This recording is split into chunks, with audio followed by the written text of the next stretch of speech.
Olá, meu nome é Saulo Daniel dos Anjos Leite, sou bacharel em Direito pela Universidade ACES Unita, no Agreste Pernambucano, sou advogado e poeta.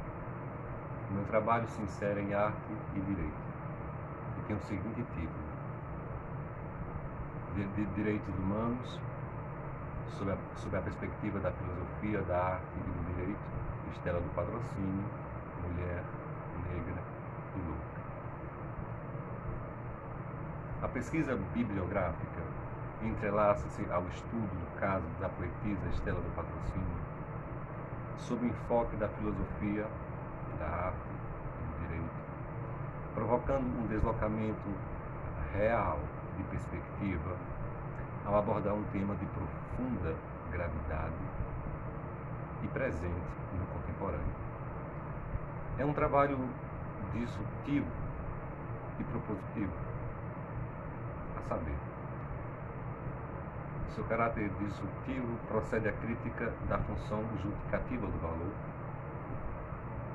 no seu aspecto propositivo, no outro giro, propõe uma gramática inclusiva, essa sim capaz de operar uma ruptura na ideia subjetiva de padronização do humano e das suas capacidades, conforme a Convenção sobre Direitos das Pessoas com Deficiência, que adentra no ordenamento jurídico brasileiro com status de emenda constitucional. Aliás, é o primeiro tratado sobre direitos humanos, o primeiro tratado internacional sobre direitos humanos, que é internalizado com esse porte, com essa perspectiva. O eixo temático, então, adquire, a partir dessa convenção, sob enfoque jurídico do direito, adquire uma nova ótica. A questão do eixo temático passa a ser vista a partir das potencialidades e não do déficit. E é nesse feixe de luz que está inserida a proposição ser artista de sua própria existência. Diz Rosa Dias, em seu livro Nietzsche, A Vida como Obra de Arte, a própria potência vital a fim de reduzir os efeitos nihilistas da lógica clássica. Portanto, o presente trabalho, como já foi adiantado, sob a perspectiva da arte, da filosofia e do direito, envolve perspectivas sobre os direitos humanos e fundamentais da pessoa com deficiência e da figura do louco, expressões que possuem dimensão cultural, social, médica, institucional e política, pondo-se em evidência os estigmas históricos de que tem sido alvo, tendo em vista os aspectos da supremacia da razão e os vieses morais e sociais envolvidos na formação das visões enviesadas sobre a loucura e sobre a pessoa com deficiência, conceito biopsicossocial ressignificado à luz da Convenção sobre o Direito das Pessoas com Deficiência da Organização das Nações Unidas. Contudo, sem desvincular a empreitada crítica da inerência da dignidade humana, liberdade e inserção social, bem como dos elementos criativos e produtivos que os próprios são capazes de produzir acerca de si mesmos e do mundo, versejando ativamente, como no caso de Estela do Patrocínio, sob o prisma estético, acerca do lugar que possui na elaboração de si, em sua permanente tensão com a razão, ao operar um deslocamento explícito que subjaz no seu inconformismo estético, social, cultural e ético, face às malhas da linguagem gregária, identificada como razão, cuja tarefa tem sido, para além de interditar corpos e outras subjetividades e linguagens, a linguagem canônica, consagrada e requerida possui armadilhas violentas, enclausuradoras e mortíferas. que concerne à arte, o artigo traz à baila a poesia, especialmente a produzida por Estela de Patrocínio, em contraponto ao monólogo da razão sobre a loucura. A tragicidade do destino de Estela, pois todo o seu falatório, ela dizia, eu sou um falatório, pois todo o seu falatório foi elaborado em manicômios, especialmente na colônia Juliano Moreira, no Rio de Janeiro, em Jacarepaguá, onde ficou por 30 anos internado. Tal destino, tal tragicidade, contrasta e se entremeia, paradoxalmente, com o autêntico elemento trágico da vida, sem descurar do caráter afirmativo do seu fazer poético, cujo teor conceitual e estilístico são desestabilizadores do logicismo cartesiano, reinventivo e lúdico e lúcido simultaneamente. A arte poética de Estela é promovente da superação de si mesma e verídico. Para isso, parte-se do livro Reino dos Bichos e dos Animais é Meu Nome, da psicanalista e filósofa Viviane Mosé, do Espírito Santo. Com relação aos aspectos filosóficos imbricados, busca-se os construtos teóricos de Michel Foucault, filósofo francês, para quem o louco é o sucedâneo do leproso.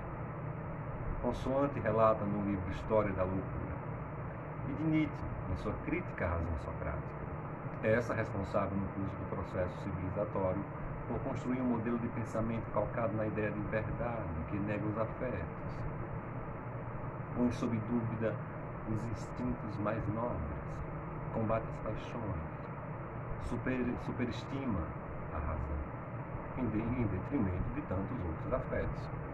Destaca-se aqui também as contribuições de Edgar Morin, filósofo francês, para quem o pensar complexo é convergente com a multiplicidade dos problemas. Sendo fragmentário e mutilado, o pensamento mutila e extermina.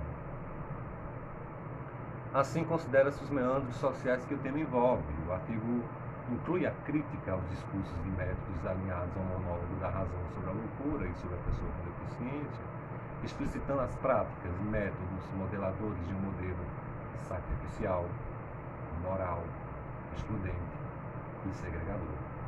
E, por conseguinte, insta as práticas de internamento institucionais, tais como hospitais gerais, colônias, clínicas, segregadoras e restritivas à liberdade, como é o caso também do louco, figura enigmática, tal como foi Estela do Patrocínio. A designação louco, desarraizada do seu sentido pejorativo, é realçada enquanto dimensão cosmológica, a saber, na mesma direção crítica, é de inigualável contribuição o registro jornalístico de Daniela Arbergs, no seu livro Holocausto Brasileiro, no qual ela relata a crueldade e barbárie, autoevidentes, inclusive fotograficamente, do genocídio ocorrido no Centro Hospitalar Psiquiátrico de Barbacena, em Minas Gerais, conhecida apenas por Colônia. No outro giro, o trabalho pretende trazer para a discussão o denominado Protocolo de Nova York sobre as pessoas com deficiência, internalizado pelo Brasil e que possui força normativa constitucional, conforme já tivemos a oportunidade de dizer. Bom, eu começo aí, então aqui com Michel Foucault e trazendo do livro dele, A História da Loucura, a seguinte citação, abro aspas: a percepção que o homem ocidental tem de seu tempo e de seu espaço deixa aparecer uma estrutura de recusa, a partir da qual denunciamos uma palavra como não sendo linguagem, um gesto como não sendo obra e uma figura como não tendo direito a tomar lugar na história. Durante séculos, os leprosários foram lugar da segregação dos acometidos por essa ira divina, conforme a concepção da cristandade. Um purgatório para excluir e purificar. Uma antecâmara do juízo dos céus sobre os corpos, sob o domínio de uma concepção de doença decorrente de um castigo ou uma sanção divina. A exclusão dá-se para a salvação da alma segundo a vontade de Deus. Jogos de exclusão que permanecerão mesmo após o desaparecimento da lepra. Juízos morais que perdurarão capturando tantas outras figuras desajustadas, excluídas conforme os ditames da moral vigente. Pobres, vagabundos, prostitutas, sodomitas, portadores de doenças venéreas, deficientes, figuras que perfilam a cultura que os exclui, mutila e mata. O aspecto policialesco na perseguição aos transgressores da moral e dos bons costumes, aos libertinos, é traço que marca a cadeia do jogo indecente da moral cristã, chancelada pela cultura. Incumbidos de escavar linearmente o que está dentro ou fora de sua pirâmide escalonada de valores, opera ao mesmo tempo exclusões do que ameaça sua ordem. Possuem a força bruta e as mãos sangrentas esses valores farisaicos, cuja origem ou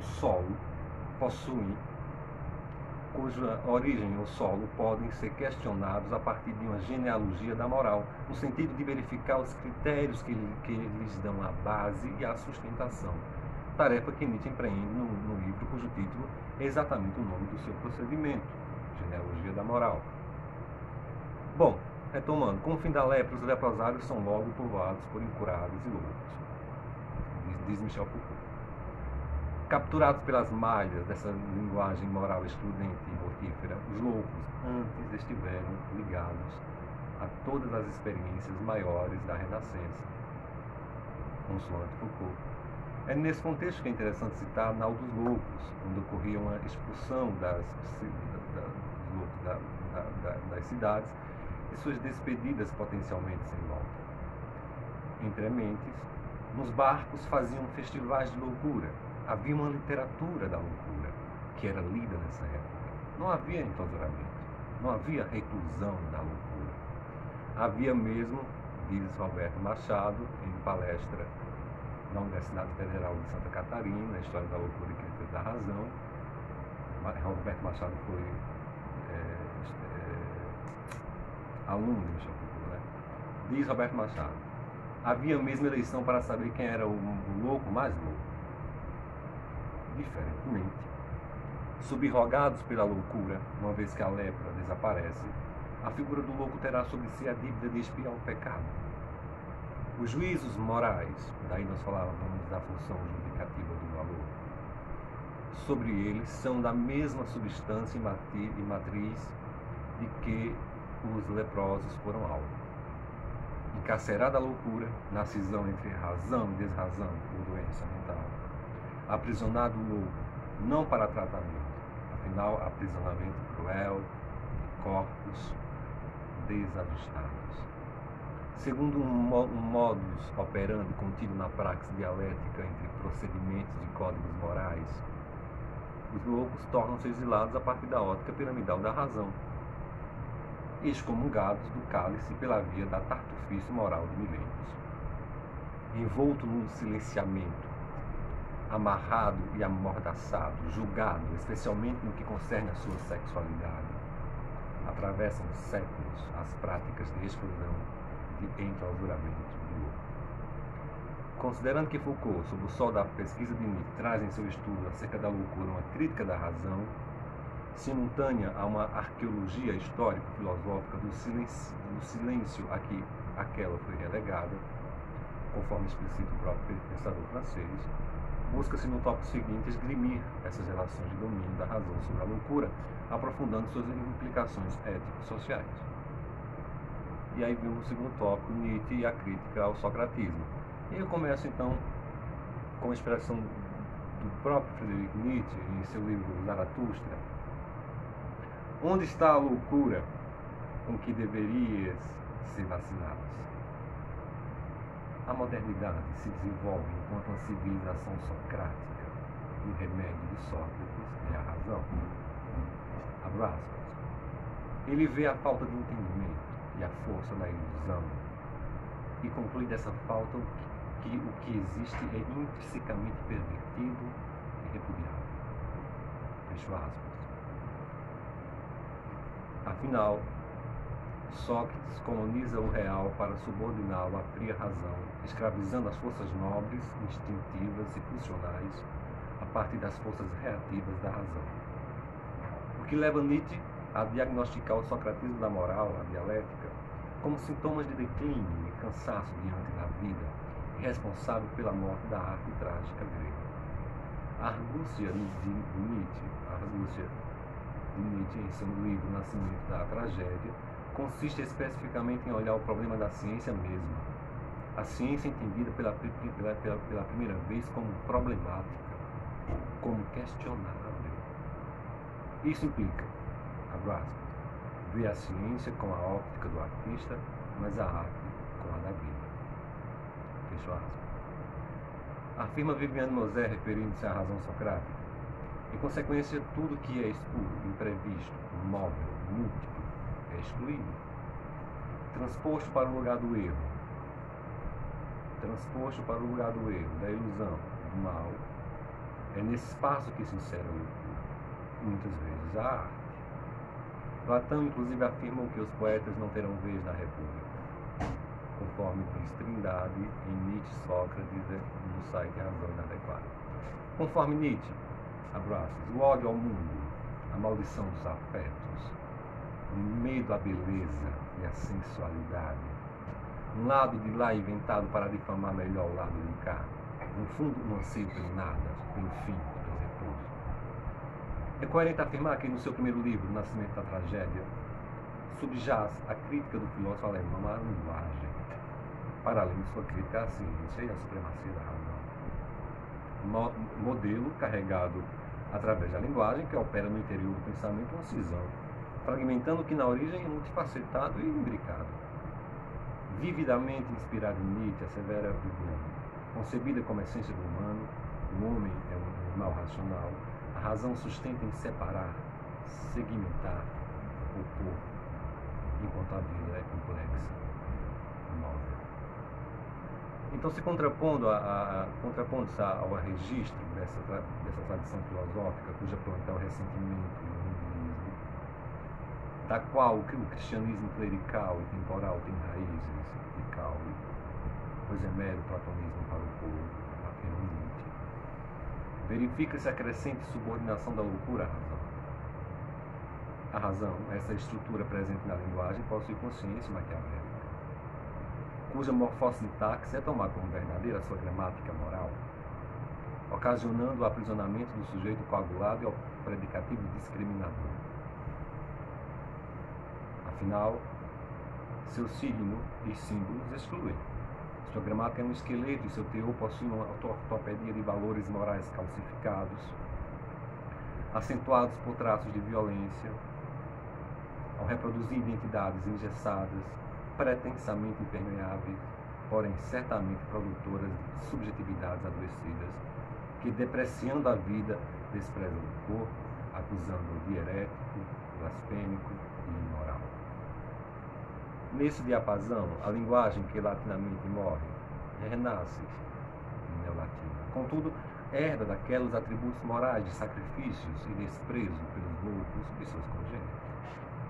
Carrega igualmente um mal em si, que habita o hálito de uma boca cuja pronúncia fúnebre é uma fábrica de sentenças, orações, condenatórias do corpo e de seus fluxos, das mudanças e contingências da vida, do ineditismo e afecções que fazem do corpo uma multiplicidade maleável e singular. Conforme Nietzsche, corpo sou eu inteiramente e nada mais.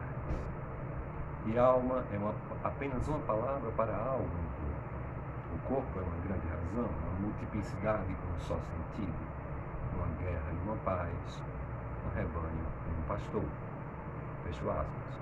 O filósofo alemão cuidará de dizer que possui muitas almas, todas elas mortais. Retomando, uma vez codificada em língua dicotômica e mortífera, a pronúncia sobre o louco é excludente à sentença de morte. E quem é o seu pronunciador? Um coveiro de jaleco, Essa linguagem moral aludida, caudatária do modelo socrático platônico, já não é mais passível de uma diagnose. Poder-se afirmar no máximo que ainda lhe restaria uma autognose. Entretanto, pode-se afirmar sem recuso que sobre essa linguagem de rebanho apenas caberá, no mínimo, uma autópsia. A verdade é que no seu registro da tradição, de maneira contumaz, queimou livros e pessoas, expressão de um domínio superlativo, com apelos supremacistas, configura-se como uma fuga à verdade dos aspectos abismais da existência e do direito à diferença, camuflando sua origem na mentira. A verdade, em análise, produz valores que julgam. Porém, não é o próprio ímpeto moral, vai dizer Nietzsche, da vontade de verdade que presunçosamente procura ser a forma segura de afastar a ilusão, o erro, o engano, interferindo e opondo-se ao múltiplo da vida, que terá como resultado dessa prolongada probidade a sua própria designação como tartufaria e gordo do humano. Um equívoco que custou muito e custa muito caro. Conforme pode-se depreender, afirma Viviane Moselle. É preciso tornar visível o jogo moral que a razão oculta em sua busca pela verdade. O que a razão quer desde seu nascimento platônico é rejeitar uma parte da vida, a que muda, a que delira, a que morre. Desdobrando o presente empreendimento crítico, evidencia-se a partir dos construtos teóricos articulados que o corpo do louco ou a loucura serão flagelados com os mesmos critérios aos quais foram submetidos os desajustados, os anormais. Tais valorações milenares são verdadeiros silícios valorativos de violência, temor, horror e clausura. A exclusão do pensamento correlata a uma exclusão da sociedade, afirma Roberto Machado nas palestras que eu já citei. Por isso, repensar a relação do humano com a razão em sua tensão com a linguagem é um ato revolucionário, a passos de pomba, inserindo um célebre pássaro de bailarina, elegante, suave e delicado. Trazer à baila não apenas o nascimento da razão ocidental, a crítica e a crise social, humana e ambiental que produziu, mas suas heterogêneas máscaras sociais e institucionais que põem sob a tutela da razão a experiência fenomenal da loucura em diferentes instituições, sejam hospitais gerais, colônias, clínicas, onde os loucos são aprisionados, interditados no exercício livre de sua experiência cósmica, conceitual, quanto labiríntica, polissêmica, complexa e atraente. Aludi-la estritamente pelo viés enviesado da razão cartesiana implica negligenciar as especificidades e as nuances do falatório genial que o poeta trágico, no seu elemento cosmológico, o louco, é capaz de produzir, afirma Roberto Machado na citada palestra. Curiosamente, a época de Descartes é a época da grande exclusão da loucura da sociedade. Para Descartes, a loucura é o outro do pensamento, e era por isso que, na época, o louco era acorrentado nas masmorras e assim por diante. Na modernidade, tal interdição se fortalece. O médico tem o poder inimaginável de diagnosticar a loucura e exercer sobre o louco uma relação de poder no qual o domínio do saber científico baliza sua ilimitada legitimidade funcional de produzir discursos laudos e tratamentos. Os usos e práticas e métodos físicos invasivos de que se valeu historicamente têm a persistente finalidade moralista, aprisionamento moral. A terapêutica permanece no âmbito de seu nascedouro, a moral canônica vigente e sua lógica mutiladora. Porém, conforme assinala Edgar Morin, quanto menos um pensamento for mutilador, menos ele mutilará os humanos. É preciso lembrar-se dos estragos que os pontos de vista simplificadores têm feito não apenas no mundo intelectual, mas na vida. Milhares e milhões de seres sofrem o resultado dos efeitos do pensamento fragmentado e unidimensional. Propugna-se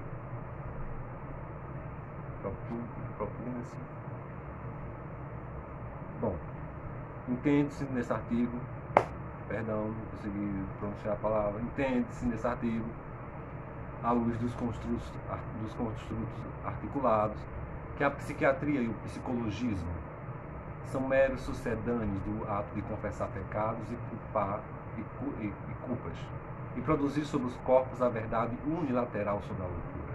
Afinal, ela é o outro do pensamento.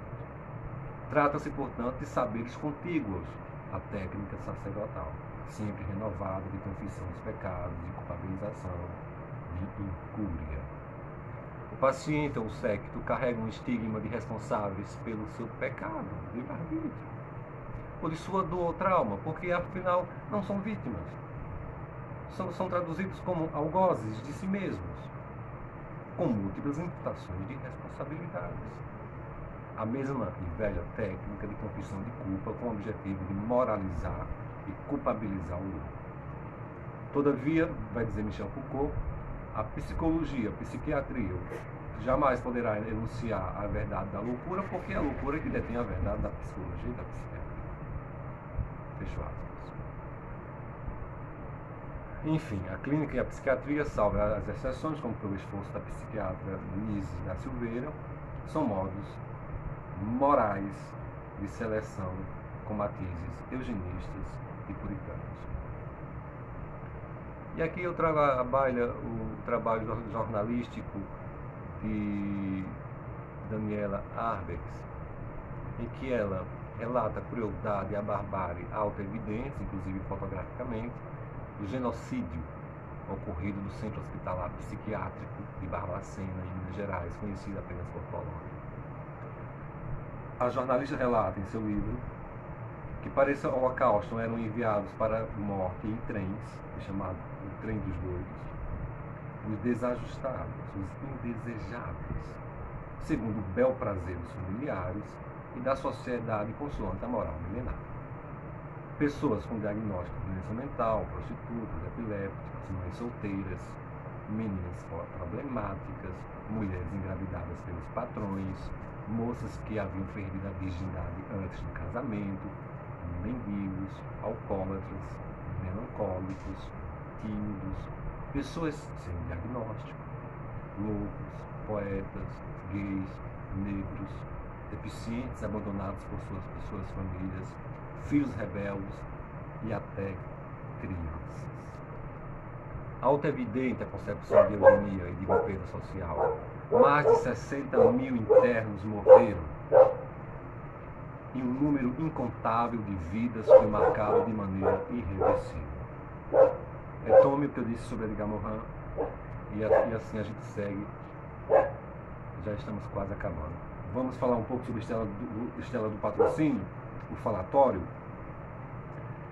Bom, Estela do Patrocínio, deslocada do tradicional esteio retilíneo e iluminado da razão fundante do registro civilizatório ocidental, desde os paradigmáticos pensadores Sócrates e Platão, e sua duplicação de mundos, no qual o cristianismo clerical e temporal está inserido, e cindida do âmbito do pensamento pelo logicismo cartesiano, que se instaura como contiguidade da herança da tradição filosófica aludida, e que se serve da modernidade. Estela do Patrocínio produzirá um gesto altivo na sua postura e no seu falatório, botando o mundo inteiro para gozar e sem nenhum gozo, conforme dizia, em plena clausura. Paulo Henrique vai dizer acerca de Estela: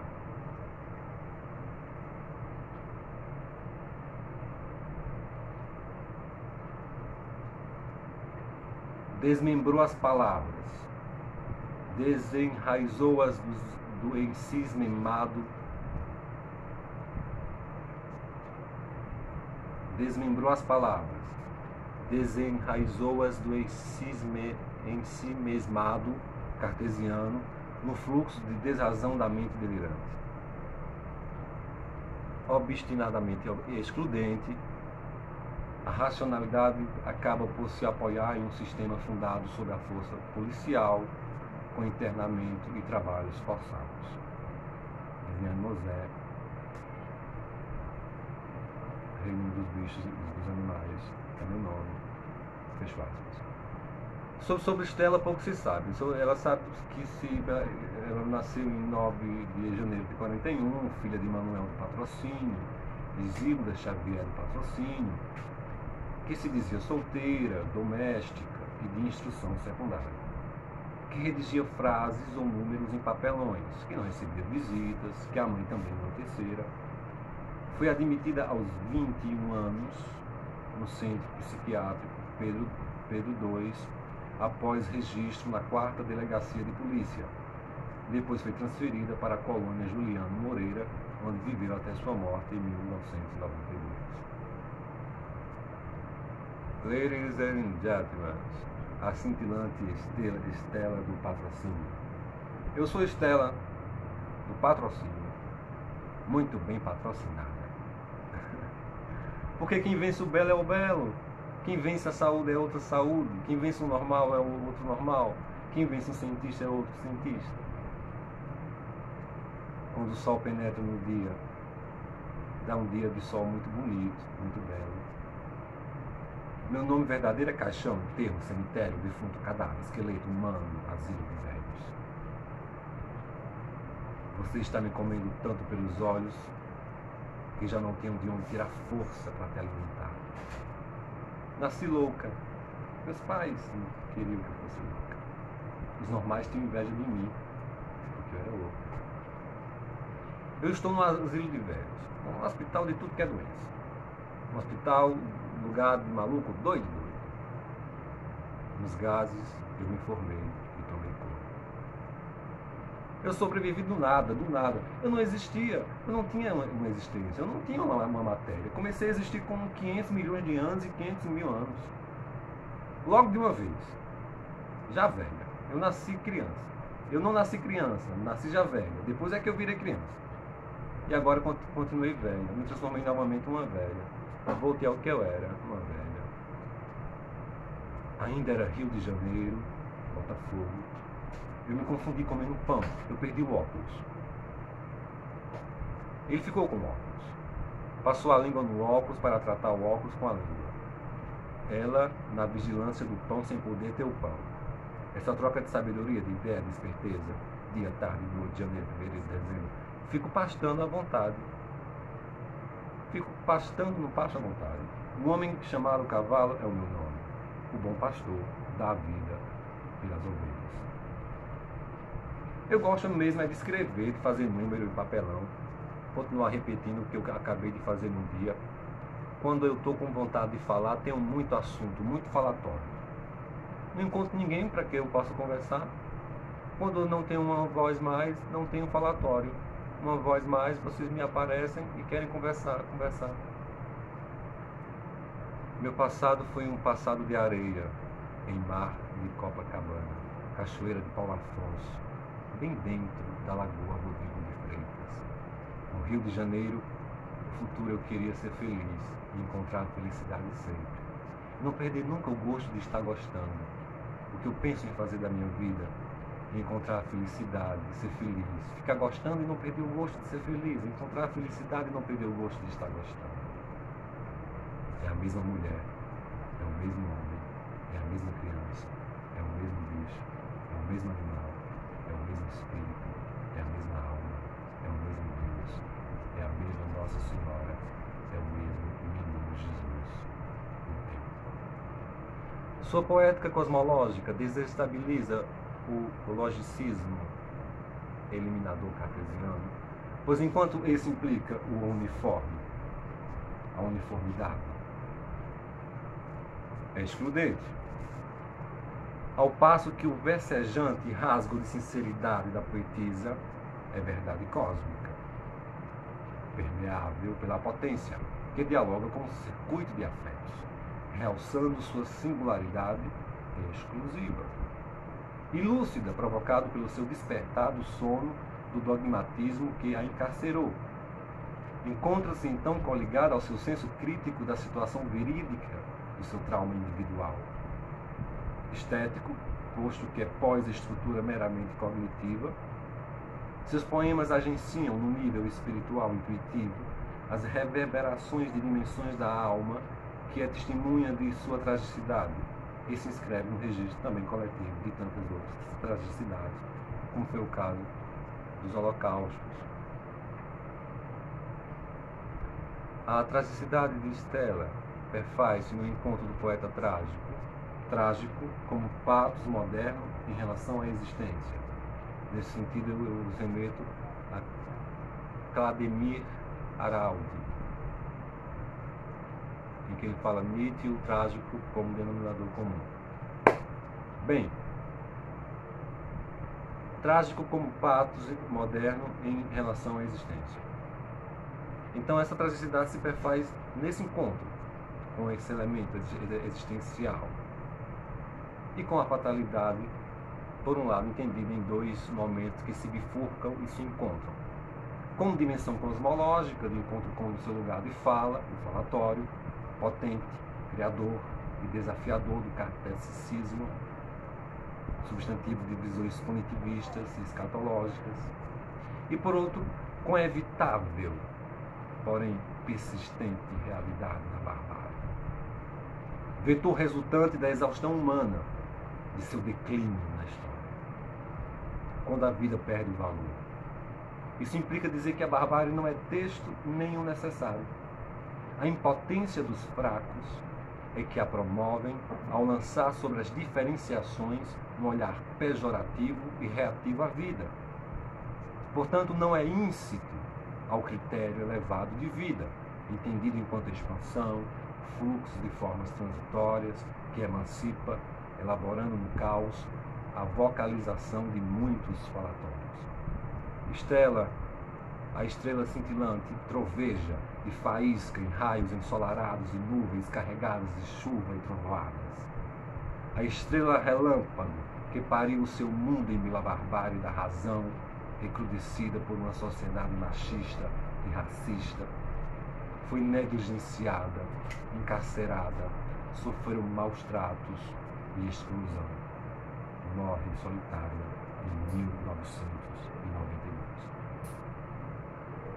E aí veio a organização desse livro, O Reino dos Bichos e dos Animais é Meu Nome, por Viviane Mosé, que se deu graças a uma mudança, ali a partir da década de 80, na forma como as coisas passaram a ser conduzidas na colônia Juliano Moreira, a partir da sensibilidade estética e humana de artistas plásticos, de estagiários de psicólogos,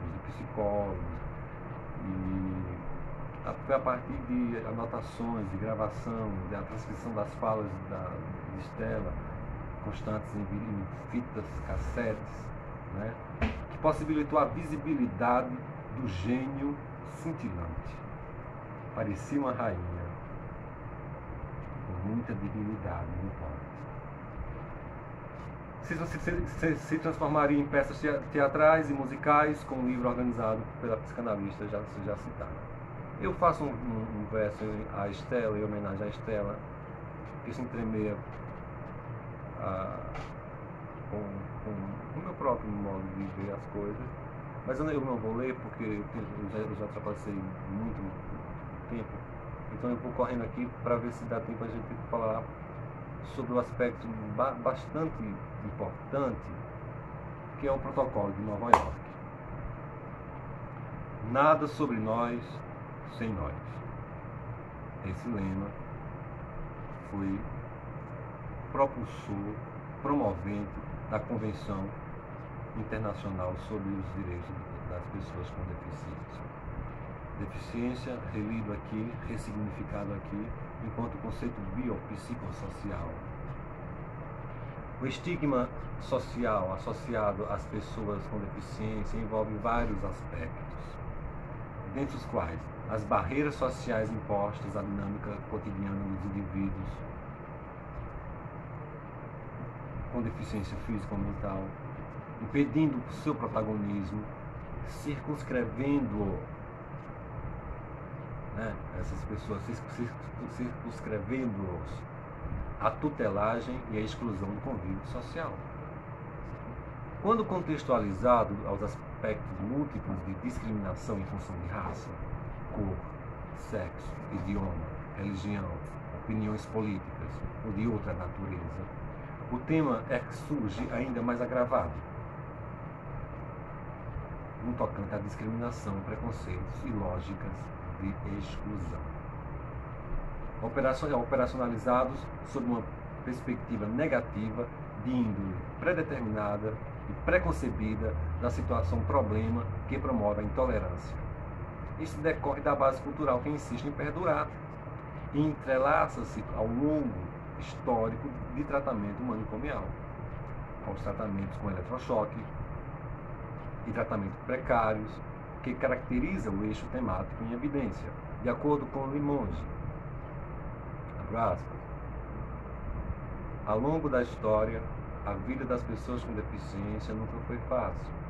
No primeiro momento histórico, caracterizado pela intolerância, decretos de morte eram comuns. Fecho aspas.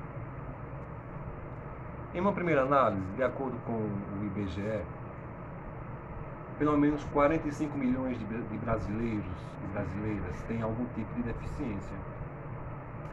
Isso representa quase 25% da população, segundo o levantamento feito pelo Instituto. Nessa estatística estão fortemente correlacionados a pobreza e a marginalização do contingente populacional em Epira. O enfrentamento da problemática envolve soluções que respeitem os direitos humanos. Nesse aspecto, sob os auspícios da Organização das Nações Unidas, elaborou-se a Convenção sobre os Direitos das Pessoas com Deficiência e o Protocolo de Nova York. A Convenção, adotada pela ONU em 13 de dezembro de 2006, em reunião da Assembleia Geral para comemorar o Dia Internacional dos Direitos Humanos, trouxe esses documentos de caráter vinculante, porque somos signatários. A República Federativa do Brasil é signatária desses documentos, desde 30 de março de 2007. E tais documentos foram internalizados, como já foi dito, com equivalência à emenda constitucional. Traduzem-se esses documentos em uma análise em inclusão, acessibilidade e vida independente. Inerência que tais documentos reconhecem na síntese do princípio da dignidade das pessoas com deficiência. À luz do arcabouço jurídico aludido, a liberdade e a igualdade encontram-se na diferença e no seu direito à diferença. Isso implica dizer não ao nivelamento de personalidades individuais, considerando a diversidade humana. Bem, referindo-se às transformações que ocorreram no direito internacional e no brasileiro com a Convenção da ONU sobre o direito das pessoas com deficiência, eu faço uma análise bastante cuidadosa do ponto de vista sobre a ótica constitucional, porque isso vai ter uma reverberação em toda a legislação infraconstitucional. Afinal de contas, se trata do chamado bloco de constitucionalidade, né? Então, eu vou dizer o seguinte: a promoção, a proteção à pessoa com deficiência ultrapassa a visão meramente assistencialista, paradigma que se mostrou como um pretenso avanço, porém um paradigma inclusivo presente na referida convenção traz consigo o respeito à individualidade e à diferença. Nesse aspecto se encontra a questão de gênero e perspectiva a pessoa com deficiência como um agente ativo, com ênfase na inerência da dignidade humana, pois os limites impostos pelos contextos sociais são reordenáveis. Afirma Piovesan, os direitos humanos combinam sempre o exercício da capacidade de indignação com o direito à esperança a partir de uma gramática de inclusão. Fecho aspas. Aliás, a dignidade da pessoa humana é princípio fundante da República Federativa do Brasil, está presente no seu artigo 1º, no seu inciso 3º, e é ser disso que seu artigo 5º é cláusula aberta, e os direitos e garantias fundamentais de aplicação imediata, conforme jurisprudência assente do Supremo Tribunal Federal. É que eu me encaminho para a conclusão. Cuida-se de um tema sensível e vital, no qual encontra-se implicada a própria vida. Descolonizá-la do socratismo é uma virada copernicana. O dialeticismo socrático é legível enquanto discursividades que ofertam um sustentáculo lógico cartesiano para o despotismo dos dispositivos gestores das corporalidades dissidentes, transgressoras e diversificadas.